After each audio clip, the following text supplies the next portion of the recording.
thing is, and I know, Paul, you were so shocked on the race thing, but it's real.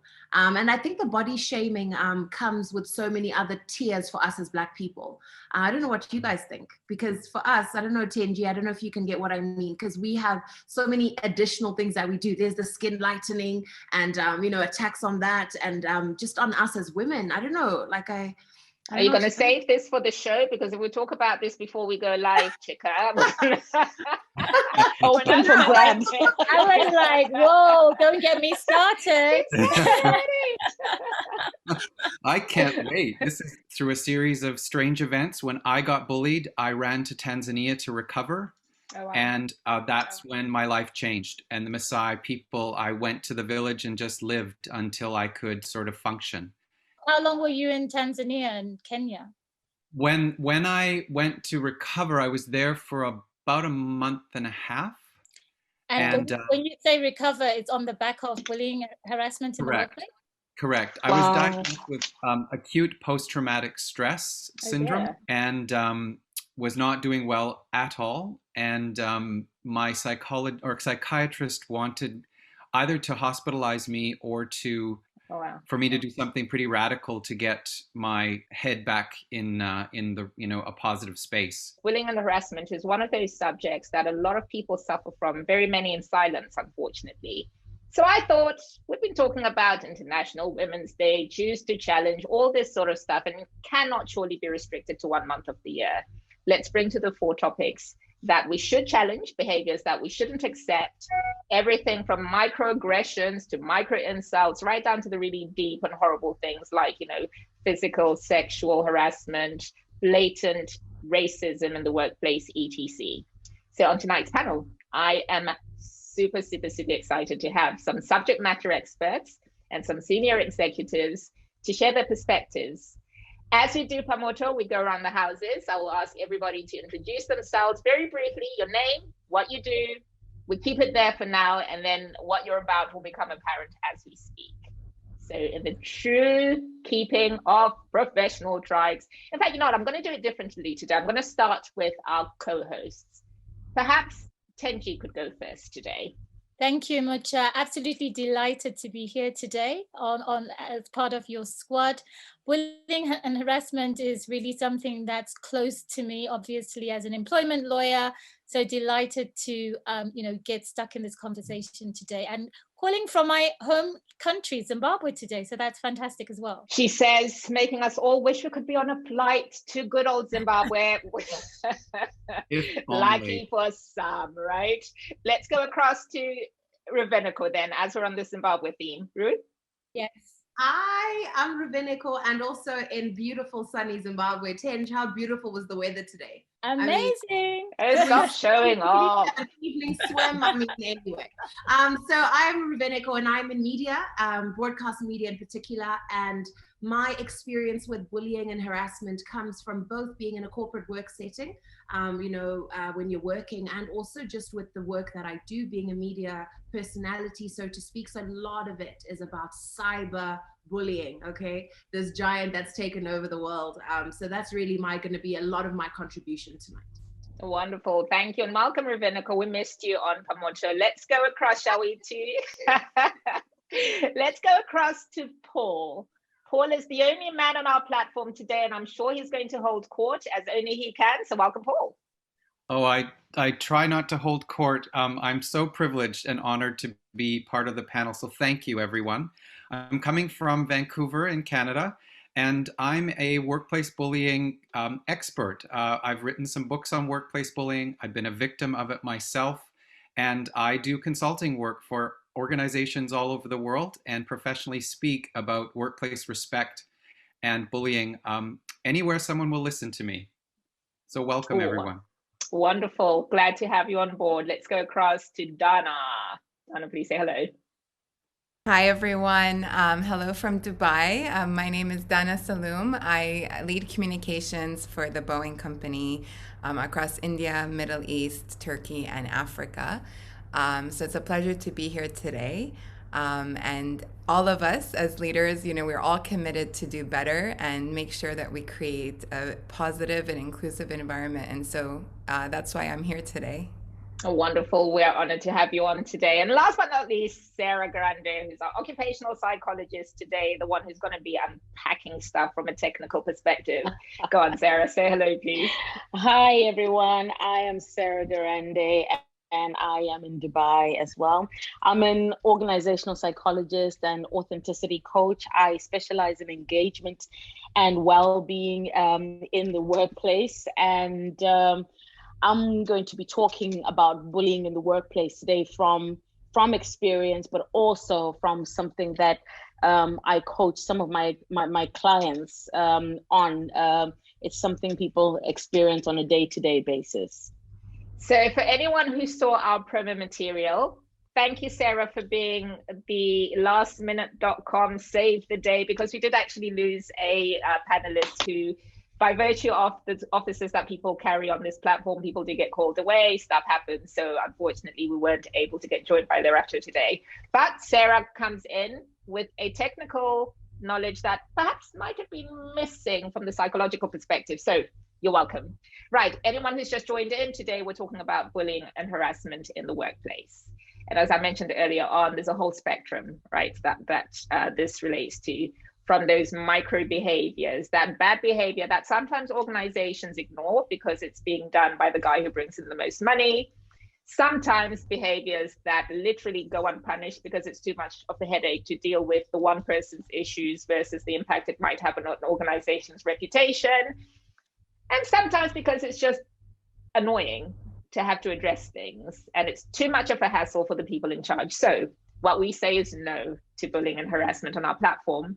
And I suppose what would be worth starting the discussion off with, maybe to you, Paul. Paul, could you tell us your story, please? You talk about the minions. Sure. I would like to hear your minion story to kick us off today, please. Well, imagine that I was general counsel to a very large company, billions of dollars of business a year, many thousands of employees. I ran a team of 55, and I had a boss that was pretty seriously of the bullying type. The escalation in bullying behavior was typical, but I didn't understand it at the time. And basically, I was made to feel humiliated, offended, less than, unvalued or undervalued. And the pinnacle of it was a Christmas present. So a stocking that was hanging from my office door when I arrived one morning with this little fellow sticking out of the top of it. And for anyone who doesn't know what this is a little minion doll, a Disney character actually, that represents a nameless, faceless servant who derives its authority or its sense of self from being ordered around. So my wonderful boss gave us a not so subtle hint about how he felt about where we placed in his world. And suffice it to say that I thought bullying would get better. I didn't understand it. It only got worse. I got worse as the escalation and severity of the behavior got worse, and I ended up fainting at work. And I've never done anything like that previously. I will get to the chase. I did not understand my adrenal glands were not functioning any longer because I had been under very long stress. And my heart was thinking I was releasing adrenaline, but there was none there. And I kept fainting. And so I was kept off work, never went back to work. If you can imagine, I left one day to go to the doctor and never returned. And I ended up being diagnosed with post-traumatic stress of a severe nature. And it took me a year and a half to recover. And I wrote books and articles. Those became posts and published. And here I am today. Thank you very much for sharing that story, Paul. And I think for anyone who does not take this subject matter seriously, let this be an example to you. So the extent to which people's health can be impacted, the extent to which people's lives are ruined by just letting behaviors slip because it's convenient to do so is something to be taken quite seriously. Dana, maybe you could just talk through, if you were asked to define for someone who wasn't really familiar what falls within the realm of bullying and harassment, just from your leadership perspective, what would it be? Yeah, I think that the issue is that it's so broad, right? It's so complex. And I think in your introduction, as well as the description for the panel, you show, from subtle things. And that for me is the big challenge as a leader. It's the subtlety of a lot of the things we're dealing with now, to, anything that makes you feel the emotions that Paul talked about, inferior, inadequate, questioning your own, validity or credibility, sexual harassment, and can go on. It's such a broad definition, and I think it's important not to define it narrowly, because we need to address the full complexity of that issue. Couldn't agree with you more. And I see Sarah looking quite intently as we say these things. Let's hear what the clinical definition is. Okay, well, I don't have the clinical no, maybe not clinical, right? The technical definition, shall we? Bullying is very, very subtle, and it comes and it acts out in so many different ways. There's so many different tactics, they're different bully personalities, and it's to understand that it's not a one size fits all. For instance, what you're talking about, Paul, when your boss puts that minion on the door, he's actually even letting you know. So this thing is even in his subconscious. That's what I think. He sees you as bullies. He thinks of you as bullies. Everything about him is, as below him and his minions. And so everything about him is superior. So we're dealing with a superiority complex and so many other things. So we've got to understand that bullying is very, very subtle, and there are different types of bullying, and it's very devastating. It's very, very devastating, mentally, emotionally, and it affects productivity, and it affects employee engagement. Unengaged or disengaged employees will cost an organization so much money, in sick pay and time off, as well as the lawsuits that follow. So this is a very, very critical topic that we're discussing today. And I think as we begin to unpack it and everyone begins to talk, for the viewers out there, some people will actually identify with the different, types, as we all talk about our experiences, or people we have helped out who've experienced this. Absolutely. Loving the direction of flow here. So Tenji, you hear about the lawsuits. We know that, there's this whole issue of, I think there's a $3 billion quote from American firms of the cost of, mental health as a result of these sorts of concerns.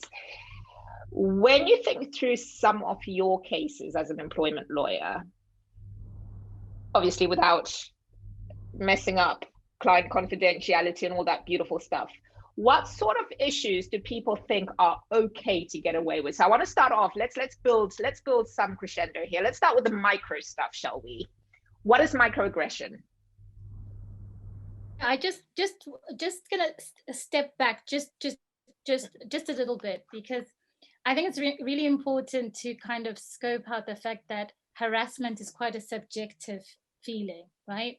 It's where someone feels intimidated, where they feel there's unwanted behavior and makes them feel some kind of way. Now, when you talk about microaggressions, a lot of people or a lot of employers will say, well, it was just banter, for example. It was just banter, it was just play talk. It was, it didn't really matter. Or a common defense is, they laughed, they clearly enjoyed it. I don't know what you're talking about. So those are the type of microaggressions that you find.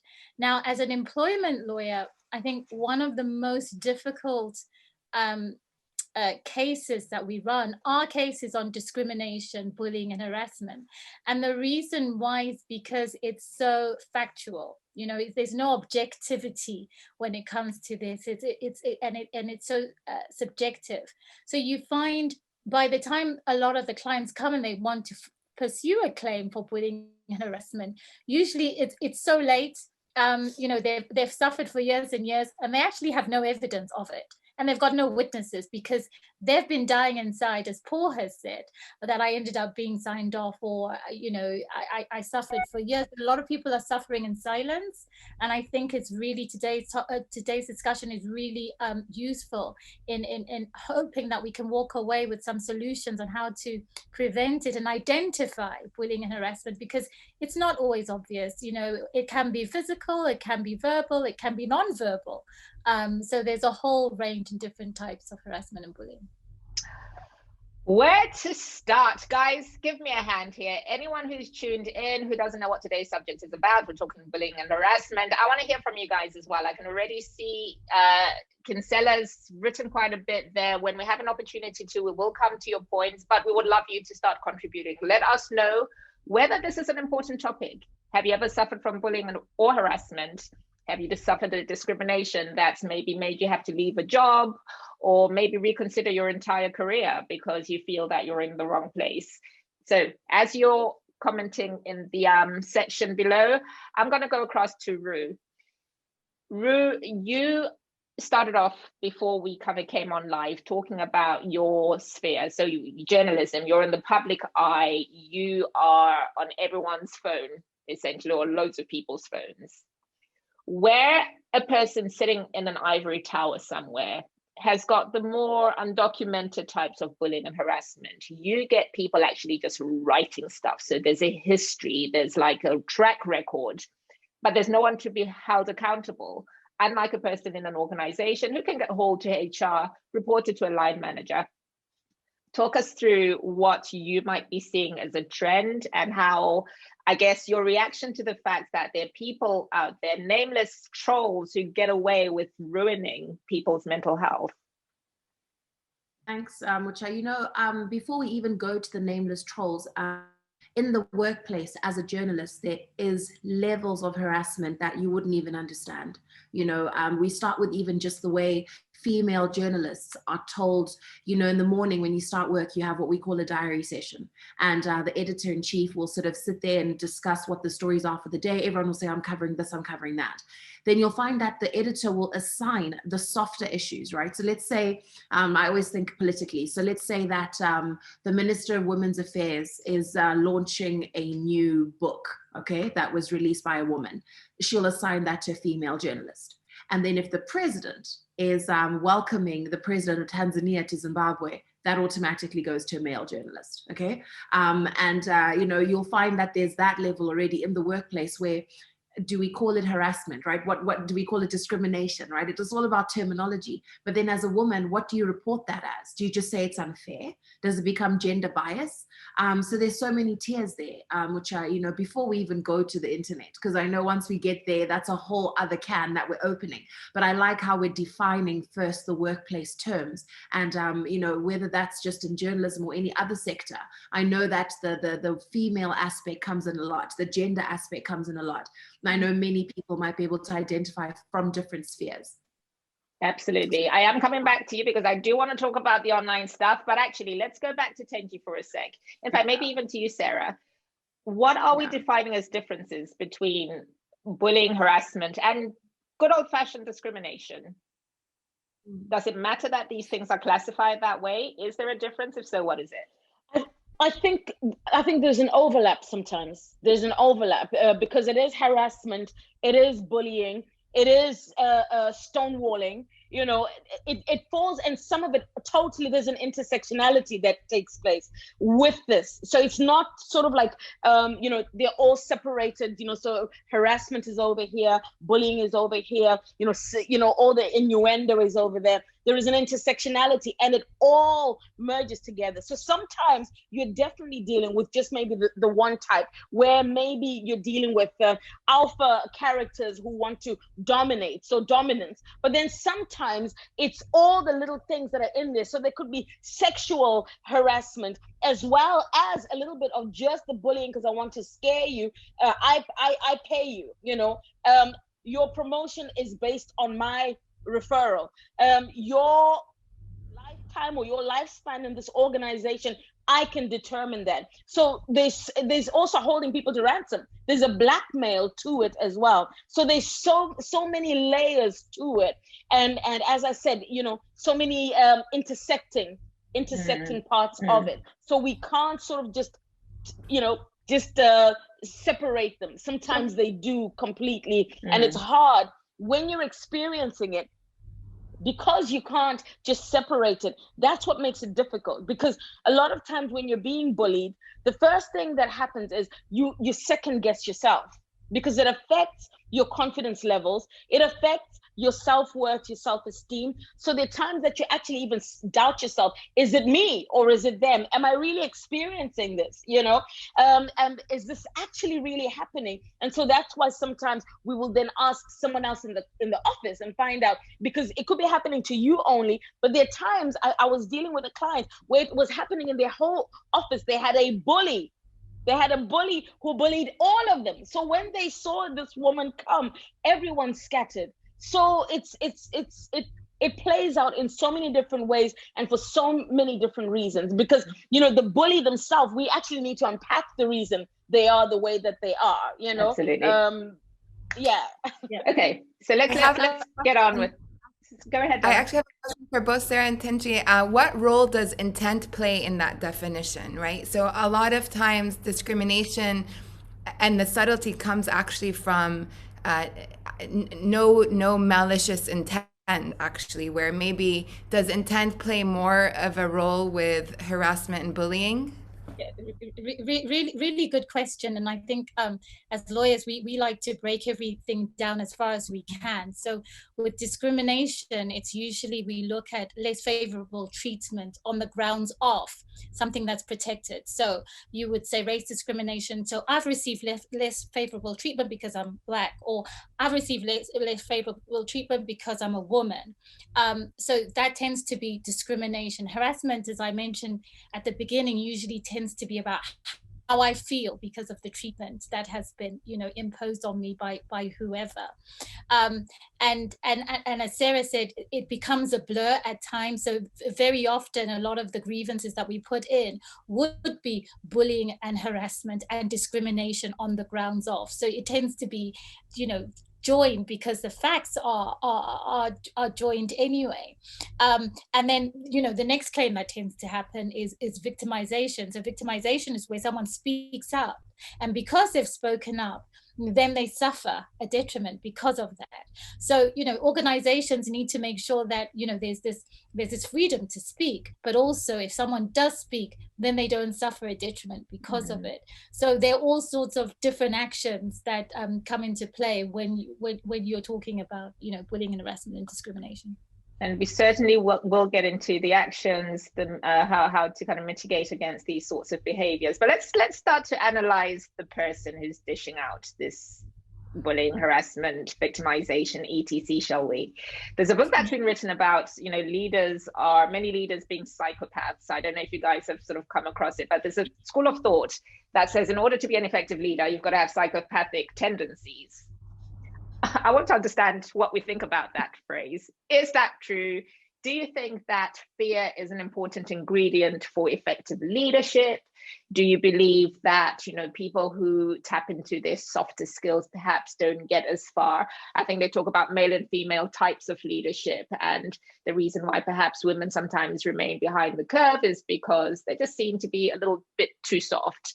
What I love about today's panel is we've got people hailing from a whole spectrum of industries. So we've got law, as I said, journalism, psychology, finance, etc., which means that we've, in our respective areas, picked up some of these behaviors. Let's start by talking about leadership. For those asking if we're talking bullying and harassment, generally, no, we're talking about it in the context of the workplace.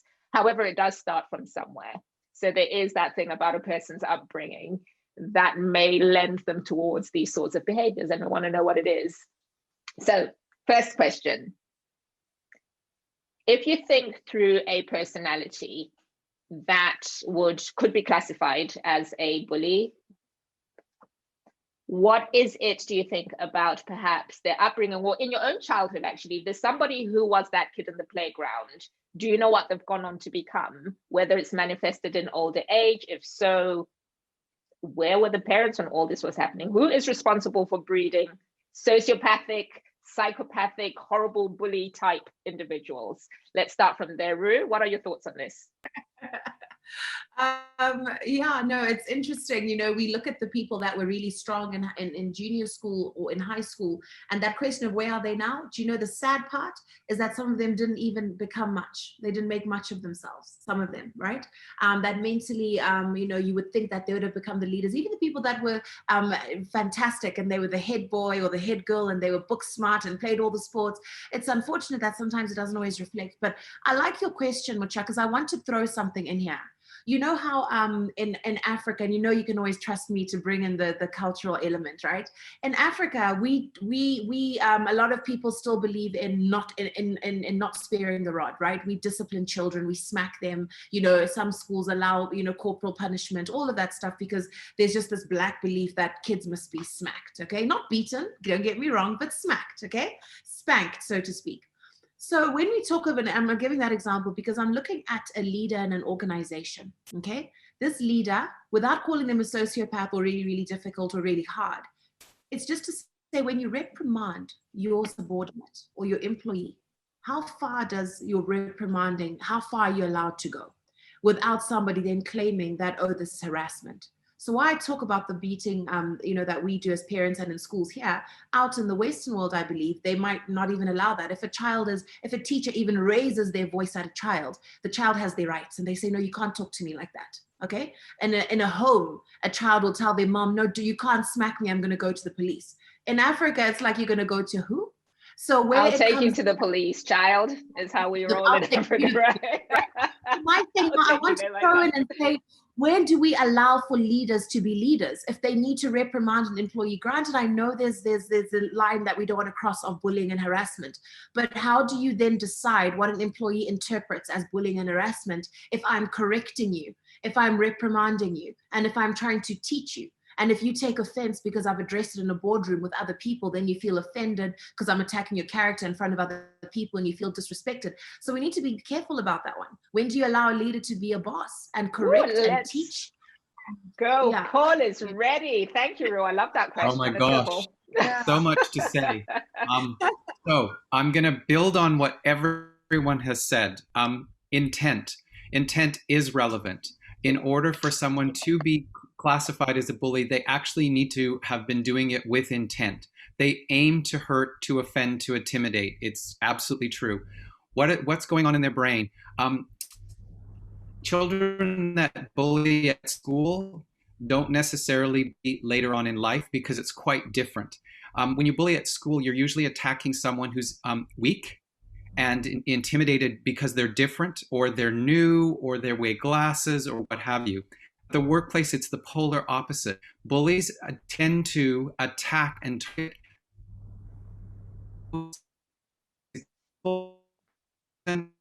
oh dear. And they do that because they are threatened by them.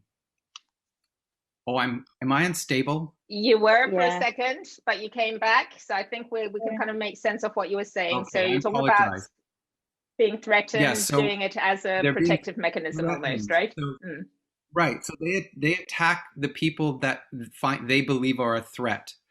They're usually based, their mentality is based in narcissism, dominance, insecurity, and the need to control. So all of those wrap into the psychology, and I'm not a psychologist, but this is very well understood of a bully. And finally, to the point related to what isn't bullying. All kinds of behaviors at work are not bullying. They may not be enjoyable. You don't like to be performance managed or told you're not perfect or told you need training or told you need to do a better job. That's not bullying unless the way that they introduce that performance management is in a bullying format. And the difference being, if someone is performance managing you well, they might say, you need some training. I'll get you some help. I'll get you a mentor. I'll have you work with someone who is more proficient. A bully, on the other hand, might say, why are you so stupid? If I wanted my 4-year-old to come to work, I would have brought her. And these are all things that I have heard and and have been documented. So it's really about the approach. If you end up feeling humiliated or just gutted by any kind of behavior at work, even if it's an attempt to help you improve or to give you feedback or to give you constructive criticism that is destructive, you can get into a different zone. So I took too much time, but I'm hoping that sort of sets some ground rules for the next discussion. Loving this. Go on, Donna. I think Paul and we bring up a really good point, and I think that in evolved companies that right now you have to be a very intuitive, informed leader to succeed. I don't think the way things have been done historically, these leaders will thrive moving forward. But I think the biggest challenge for me, I know for my peers and everyone that wants to do as much as possible to create this positive environment, is where do you find that balance, right? How do you create an environment of zero tolerance, but an environment where there's empathy and kindness and education, where I'm able to pull someone out who didn't mean, we go back to intent. Those with malicious intent need to be taken out of the company. I don't care what they're bringing in. But often the subtlety and the intimidation or the frustrations come from really that subconscious bias, right? And over time it builds up, and then you just become so sensitive to anything being said on a certain topic just because of the history. And how can we create that environment where we're not worried to make a mistake, that even if I make a mistake, and we've all done it, even us minorities, women, we've all done it, someone can pull us to the side and say, this is how you made me feel, and educate that person. If it doesn't change, then that, shame on me. But if we can create that environment where people can learn, how do you do that as leaders? That safe environment, even for the person making the mistakes. And I think safe environment is the optimal phrase here, right? Because I think a lot of people fear the retribution that comes with speaking out. So you've got a lot of corporates that have all the right sound bites: speak out culture, we're fair or inclusive, and make all sorts of noise in and around the 8th of March.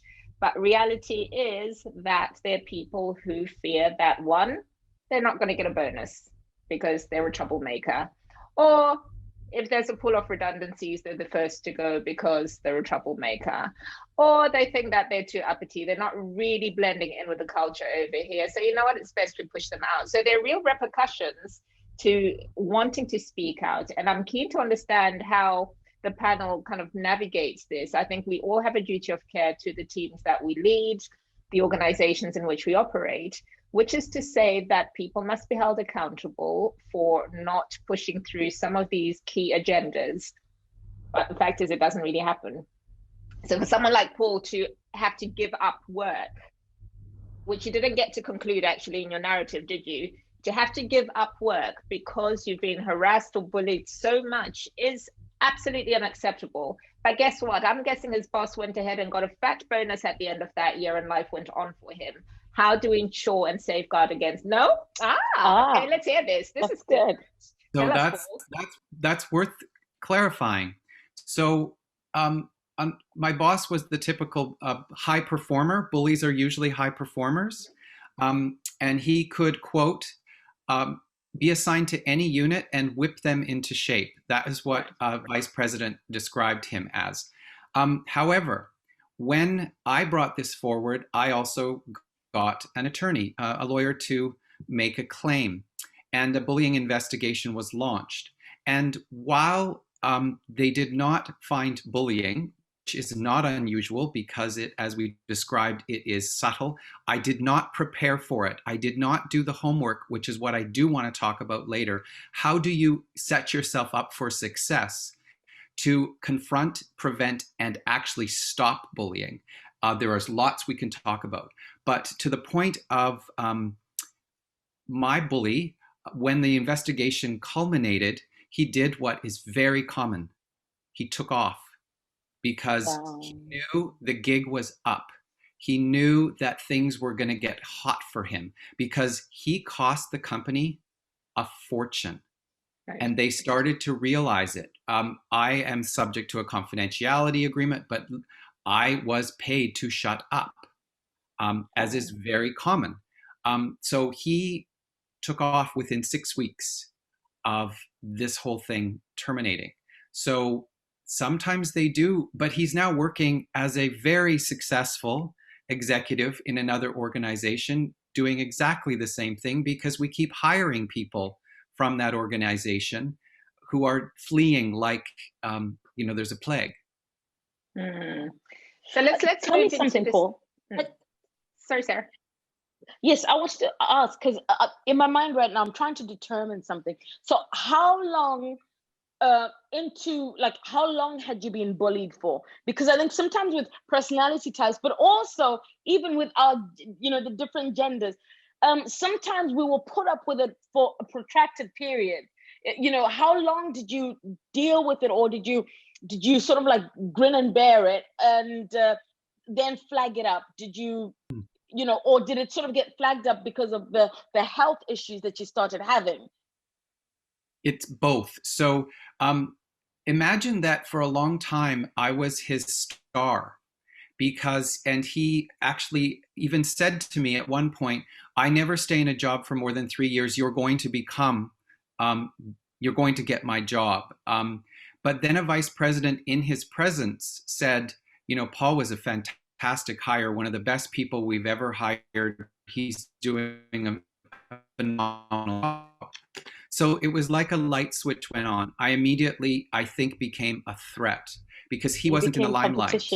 And exactly. So it was, to say I tolerated it for about 6-7 months.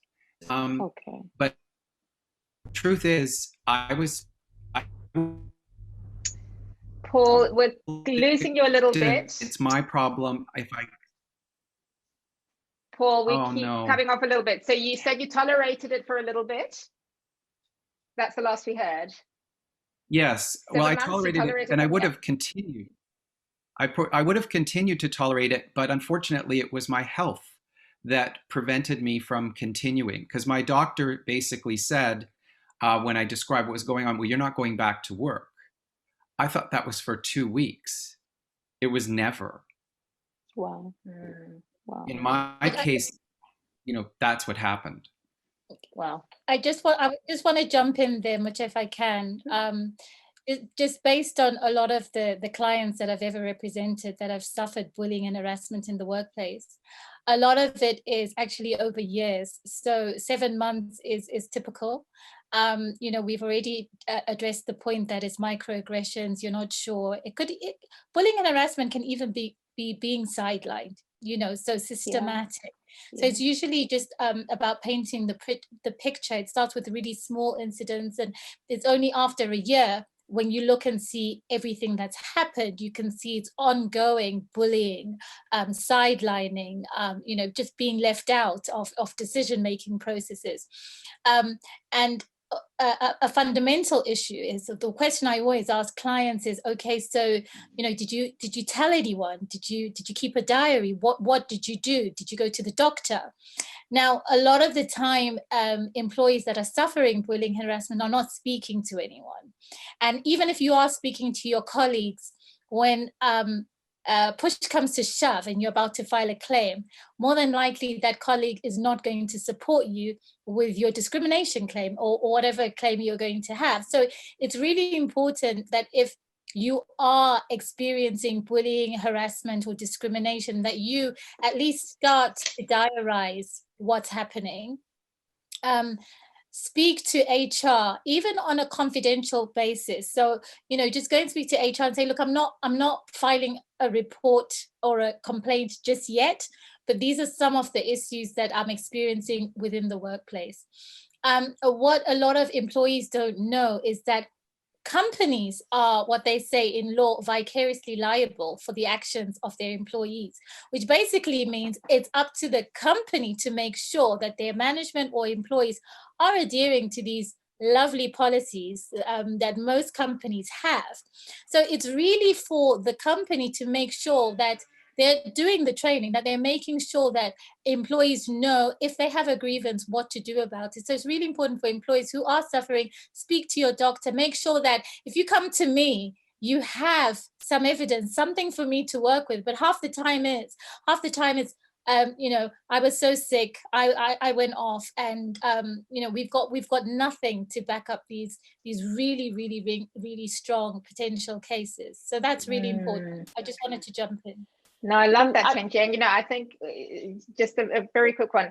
What I find in my history of even mentoring or having team members, there's a fear that HR is not an independent part of the business. So HR is there to cover up the mistakes of the people who are bringing money into the organization. And this is a real issue of finding that source, that person you can trust to actually do something with your complaint, rather than suggest, you know what, you don't really want to do that. You're going to start a whole load of trouble for yourself. If I were you, I'd just kind of get on with things. That is advice that people have been given. And I just wondered what the right approach is to, okay, if I feel I don't have internal support, yes, I can diarize everything, but to what end? Any clever bully knows not to leave a paper trail. So you're writing things, they're coming to talk to you. How do you manage that? Well, just you can understand that even having your own diary when you're building a case is actually essential. If you're talking about incidents where you were sidelined, for example, by a team that went out and made a decision that you were supposed to be involved in, being able to refer to specific dates is so important. Situations where you felt offended, where you felt intimidated. After a year, it's actually not that easy to remember what happened when you're telling your story. And I understand your point about HR. Are they truly objective? But they have a responsibility to at least note that if they're being told that this is, I'm asking you not to file this as a complaint, but I want this noted for the record, because you will not believe how helpful it is. I mean, I was running a sex discrimination case a couple of years ago. And this girl had the conversation with HR, and we had the date where this conversation was had, and we could refer to this conversation. And because she had just made that one comment, sat and just said, oh, he makes me feel uncomfortable, this is what he does, we were able to settle. And Paul spoke about, these compromise agreements, settlement agreements. That's ultimately, what we would like to achieve, best parties for everyone.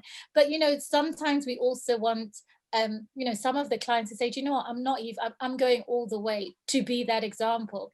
You find that in a lot of jurisdictions, there's actually not enough publicity because a lot of these cases settle. So most of my discrimination, in fact, all of them have ended up in settlement, right? That's a cop-out. That's a cop-out. Just throwing money to the problem is an absolute cop-out, I think. It is, but it is really still important for the organizations to sit down and say, okay, we've got this, then what are we going to do to make sure that it doesn't happen again? So it's still important that people are taking these matters forward. Okay. Loving this. So Tenji's kind of talked about the physical workspace. Let's go back to my online bullying harassment model with Rue, shall we? Because I really do want to explore that nameless troll who could well be from your office, who's putting in suggestive comments on your body, or there's a sexual harassment angle that people are not held accountable for. There's just a downright bullying angle that people get away with. Rue, walk us through maybe some of your thoughts around this subject matter. Yeah, look, this one, and before I get into it, but it ties in, you talked at the end of what you last said, which I was saying that a clever bully will not allow you to leave a paper trail. What I was actually going to say was you need a paper trail, right? Even with that clever bully, you want to write an email, especially if it's your boss. Good evening, sir. Just wanted to find out what you meant by when you said this during the about this. I think it's so important to have that email because, once you have that, it's there, whether he replies it or not, whether he then comes to your office door and, tries to ram in. The point is you've said it and it's on record. So when you're now going to Anate, Gina, Nasira, you're not making things up, okay? So they have something to work with and the case can be built. So just wanted to say that, but it's also ties in with the cyber angle, where with this kind of bullying, yes, we know that there are trolls who are nameless and faceless, who have ghost accounts. Some people will open their Twitter and they've got like 21 accounts that they manage. One is to stalk their boyfriend, one's to stalk their boss, one is for, So the thing is, you must always keep a paper trail of that as well. What I've been taught to do is to take a screenshot of every single account that says anything dirty to you. Okay. And then I'm fortunate enough that I have a team that I work with, and then I sort of get them just to go and look into this person's account, look at the thread of who else they attack. Some people have 0 followers and 3 posts. Are we really going to look at that as a real person? Okay. They're obvious, and they don't even have a profile picture. Some people are really just invisible, and they're sent there to actually do this work. And I think this is what people need to understand the most about the internet, is that I literally think that by now, 40% of accounts on the internet are not real people. They're systems. That's what the world has become. So it's very difficult to personalize every social media attack on one's person, because you actually don't know who's attacking you. The ones who attack you, who actually know you, where you read your comments like, oh, why would this person say something? Then absolutely slide into the DM. What I've also noticed about social media is mob psychology. Some people comment and say nasty things because they want clickbait. Okay, they want more likes and retweets because they want to build their own profile. So going to attack a president's account because of who he is gives you traction. Then suddenly you've got followers. So some people do it just for just. So what I've learned as well is humanize them, okay, and humor them. Go into their DM. Hello, Mucha. I noticed what you wrote to me on Twitter. What did you mean? And I've had so many people who then say to me after conversing like that, they say, oh my gosh, Ruby, I'm so sorry. I now understand what you meant. I misread your tweet, and you're right. I shouldn't have just, had that verbal diarrhea. So if you humanize them or you block them, you take back your power.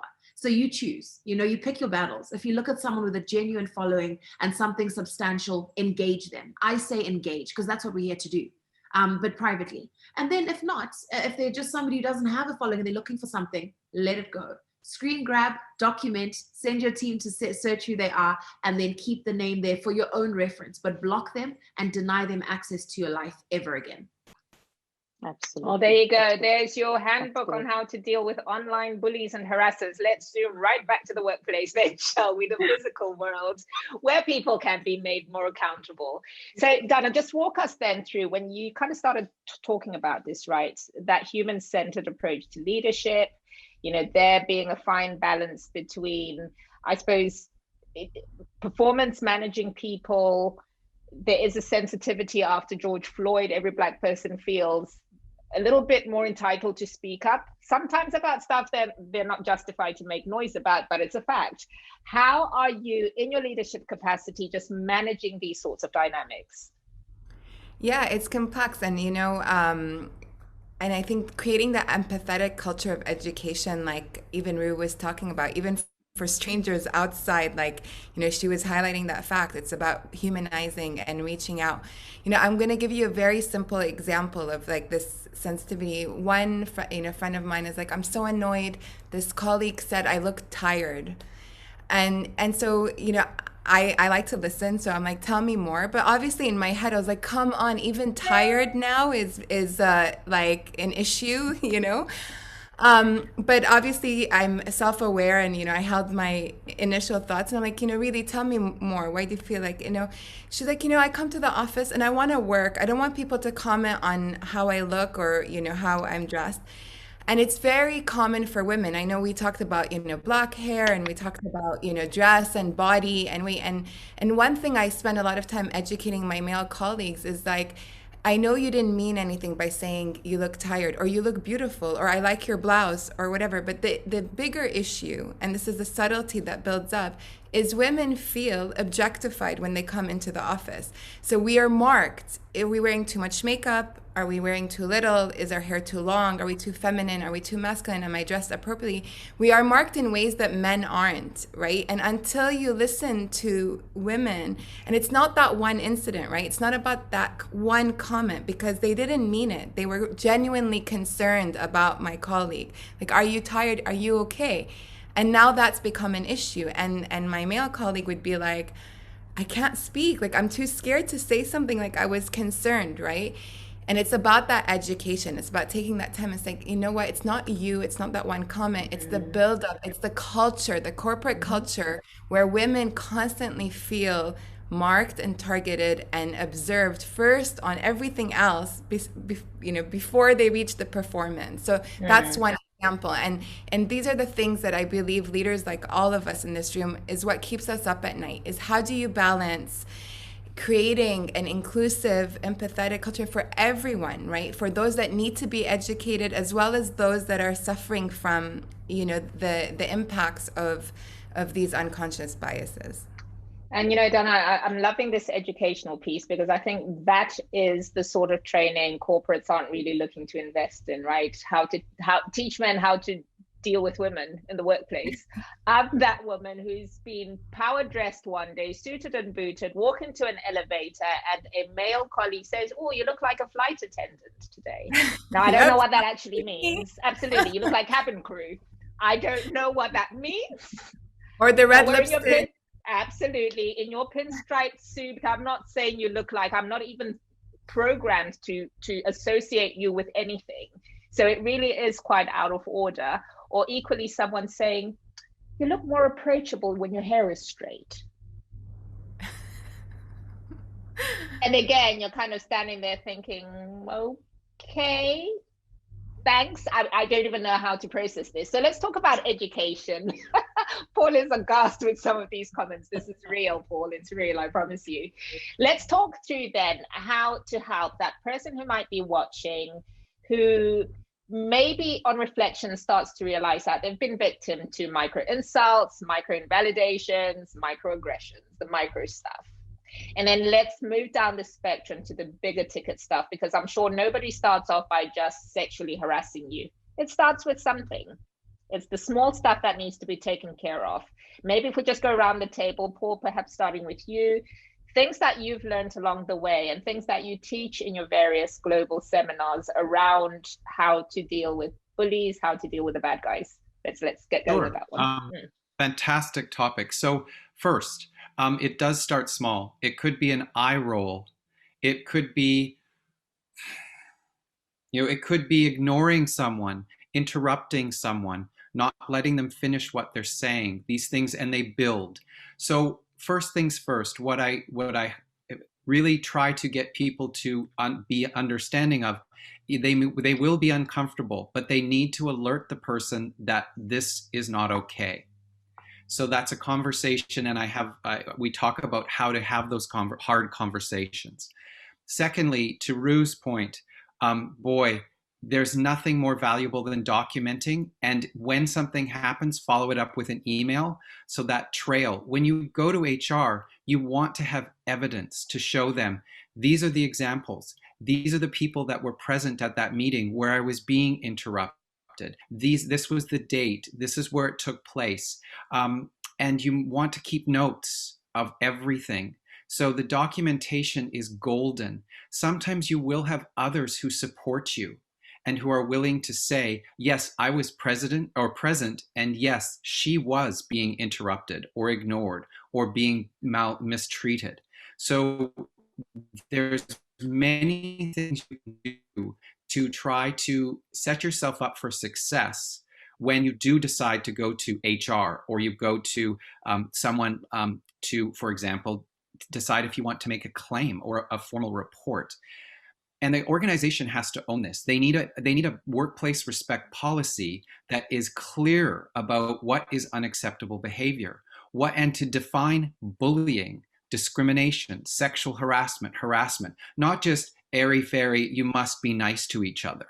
It has to be real and enforced, and there must be a reporting mechanism that is fair, confidential, and eliminates the possibility of retaliation. So that's a lot, but I think it summarizes.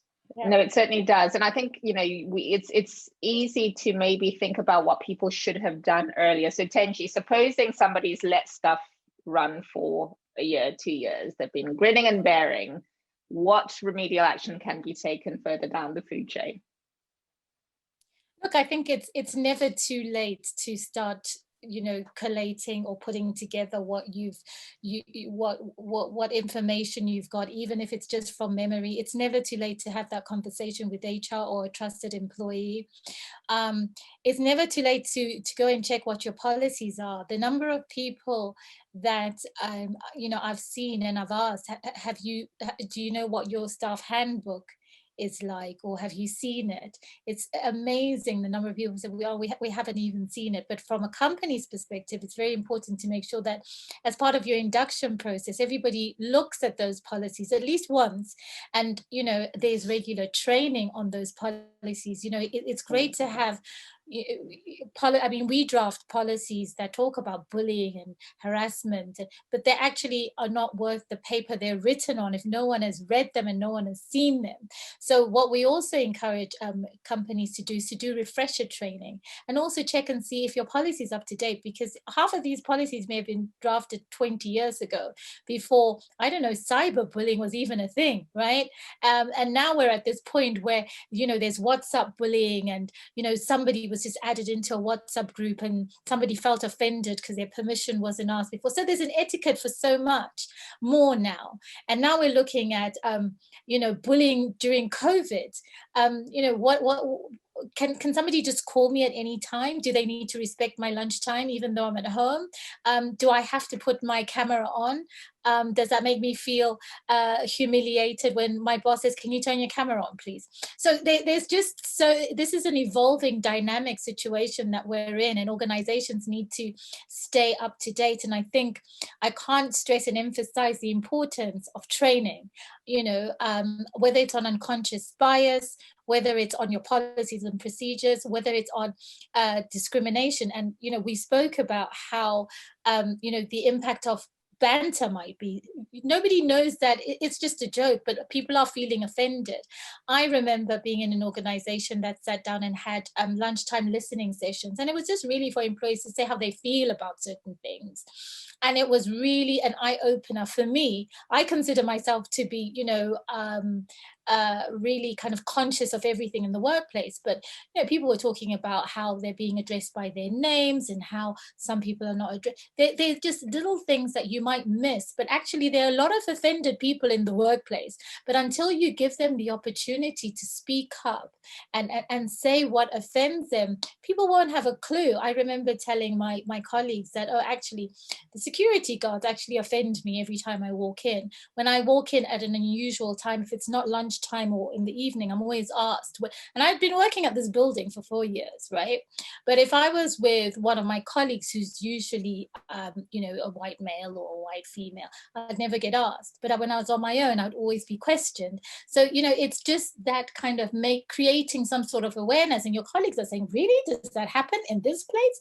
That's never happened to me. So, it's just enlightening your colleagues about what's going on. And I think where you have these organizations where people are allowed to freely speak up safely, then you have a zero tolerance organization, which is ultimately what we want.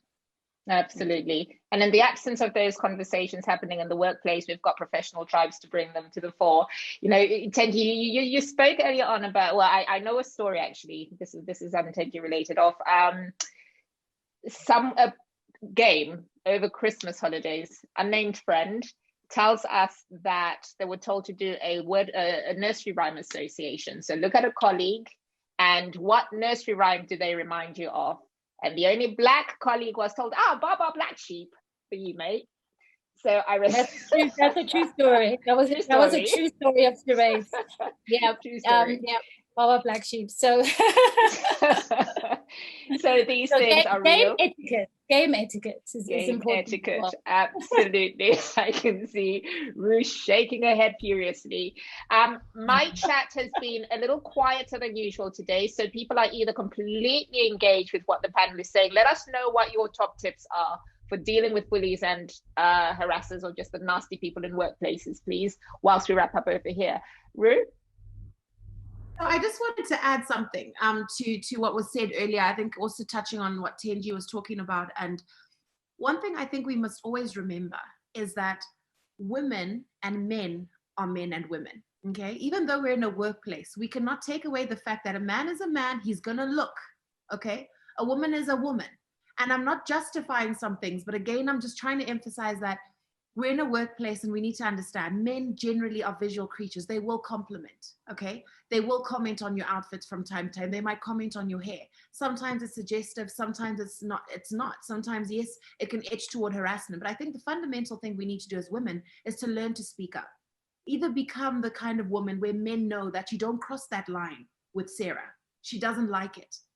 And I think that's where women fail sometimes. We fail ourselves. We shouldn't be quiet and have to diarize and build a case. Just learn to say, no, Bob, I don't like that kind of thing, you know, or no, my husband wouldn't like you talking about me like that. Or why would you notice how my ass has grown? Do you know what I mean? Like, I think those are things that we need to just straight up say, like, why are you talking to me like that? I don't like it. Just stop it, you know, without being aggressive, but again, just being professional. And just making it known that that's what's up, because men will do that. I'm sorry to say, I know it sounds like it is a sweeping generalization, but I'm now just generalizing as we wrap up to say in between all of this, and for all the women watching as well, especially the young women, don't be intimidated to speak up, even if it is your boss. He must also know the boundaries, because I know there is that, you know, area of higher concentration to lower concentration fear, where it's like, no, but it's my boss. And if he's saying this, men also sometimes don't know what no means. He might think that every time he compliments you and you smile, that's you warming up. They misread your language and your body language. Do not be enticed. Do not be warm and sweet. Sometimes men think polite means you like them back. And that works not just when you're out at a bar, but at work as well. Just learn. And I absolutely love that you've gone there, Rue, because, you know, for, again, the volume of young women that I have my interactions with through mentorship and so forth, there's a scary amount of women who literally do not know how to deal with the approaches that they get from male bosses, male colleagues. And, you know, the suggestion is, I'm fearful to speak out. I don't want to create a scene. He says it in front of other male colleagues. So when he does that, I literally shrink because I don't know how to respond without causing him humiliation, which then could have an adverse effect on my career and so there's a whole topic right there of how to deal. I think we should dedicate a section to sexual harassment specifically, because it's a real issue for a lot of women, young and old. And, you know, I as we say, enough is kind of enough. So no, there's nothing cute about saying, sorry, say that again, I was watching your lips as you spoke, or whatever. You know, these really inappropriate comments that men are known to say in meetings in front of people who you're trying to earn respect from. These matters are real. But anyway, I digress a little bit. Sarah, if we're to go down that advice that you must pass on. Take your power. I think for me as well as a coach, that's something I try and work with people, to take back their power, begin to work on yourself as well, you know, because there are times you're dealing with this thing for a protracted period, and we all know that the longer you cower, with some people, they don't know where to stop. So it's important to take back your power and to learn to speak back. That's why we say sometimes do it afraid, but speak up, because you may be in places where you've got no one else to defend you. So you need to, your back is up against the wall, but you've got to defend yourself. You've got to fight for yourself. You've got to speak out for yourself. And also, why I love people taking their power and speaking out is also you, sadly, your case or your encounter or your situation may then become the test case or an example to other people if you deal with it. Because there are times when if we don't speak out, that thing is perpetuated. Even if you walk out of the organization and you slink away and it's not dealt with, that thing is perpetuated. So I really think it's important to try as much as possible, take your power, do it afraid, but you know, you've got to learn to confront a bully, because running away from a bully is the worst thing that you can ever do. It's like running away from a dog. If you run away from a dog, it's like, oh, is this what we're doing? It keeps on coming. So there are times you've got to stand up. So I love that. You know, and actually, we spoke earlier on about the psychology of the bully, right? And I think it was Paul who said that typically it's not the kid who grows up being a bully that becomes the grown-up bully. It's often actually the one who was bullied. And if anything, I think they're a more potent type of bully. So this idea of, I guess, enticing the dog and the dog thinking, oh, it's time to play catch, is something that I think, you know, we really do need to work through, because nobody likes a bully. Nobody likes a bully is how I started this all off. Tench, what are your parting shots?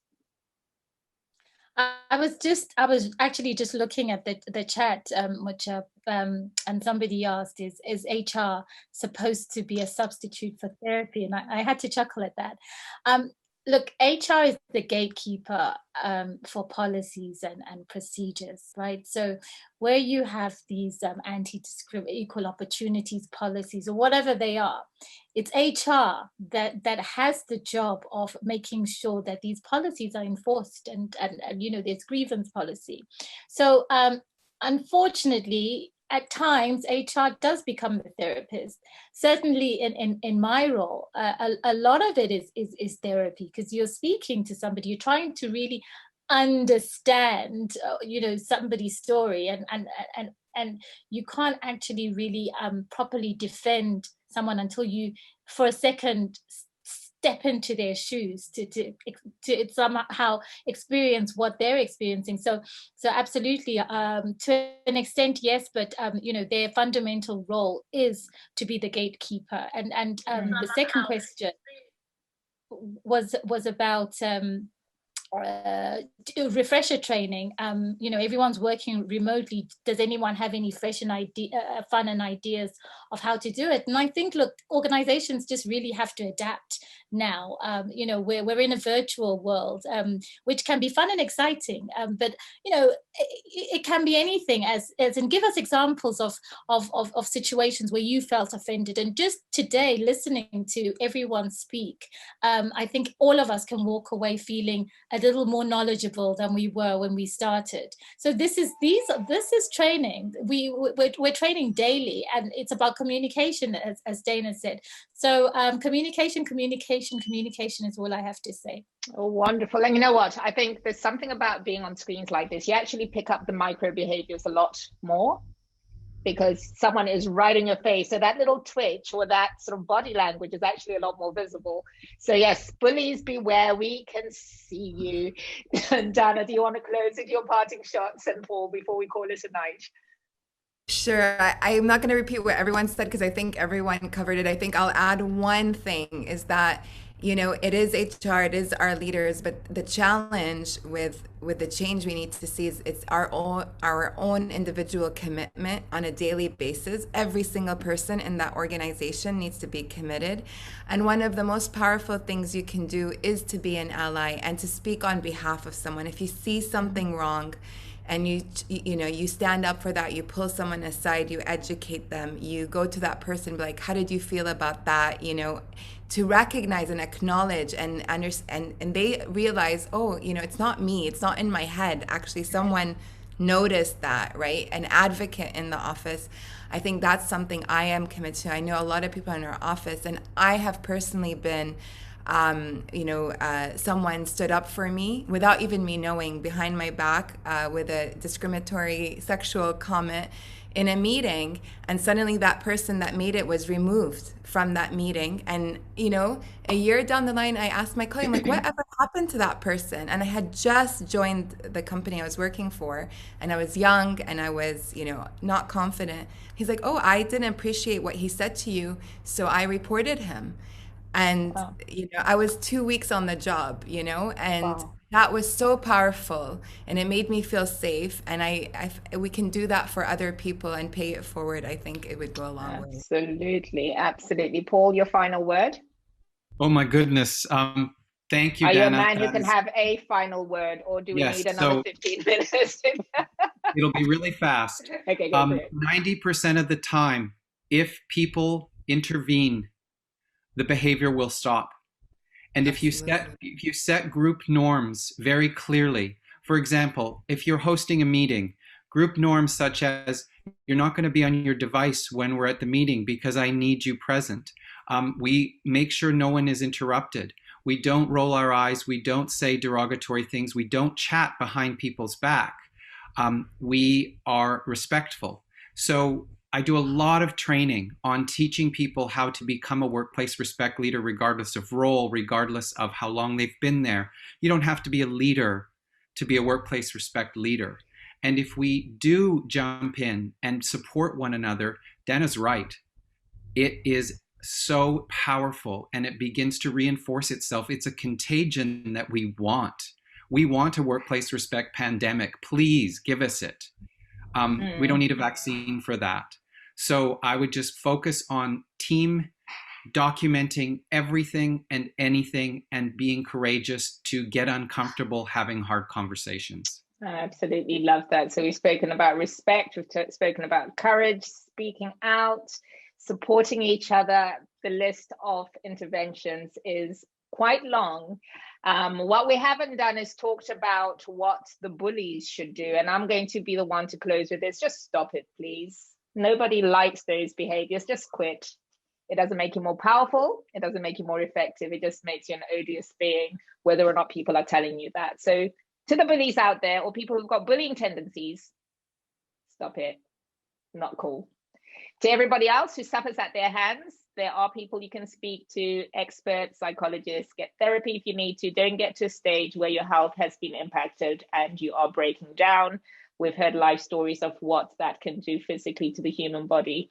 So yes, go ahead, seek the right support, use internal channels within your organization that are available to you. If not, there are several external bodies that you're able to tap into. Get a coach, get a mentor, loads of options for you.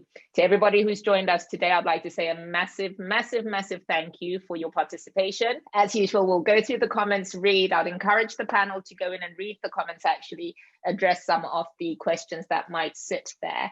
And to my panel, you're all so amazing. I'm really honored to have had you on tonight. Those I know very personally, and those who've taken time out of their busy lives to grace our professional tribes. We implore you for the time, we implore you for your efforts in making sure that we have a healthier set of minds within the workplace. It's not rocket science, this stuff. It really is just down to the right sorts of behaviors. So thank you all ever so much again for your time tonight. Rue, Dana, Sarah, Paul, and Tenji, you've been amazing.